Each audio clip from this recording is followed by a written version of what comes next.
আমরা এখন সোনমার্গ টানেল যেটা নতুন তৈরি হয়েছে তার ভেতর দিয়ে যাব। তো যা এই টানেলটা জাস্ট নতুন তৈরি হয়েছে, সাথে উপরে ইন্ডিয়ান ফ্ল্যাগ দেখা যাচ্ছে।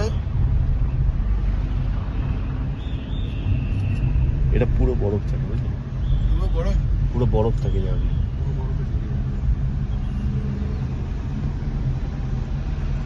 Do not overtake. बोर्ड पे लिखा है डू नॉट ओवरटेक। এই যে অমরনাথের শিবলিঙ্গ বানানো হয়েছে।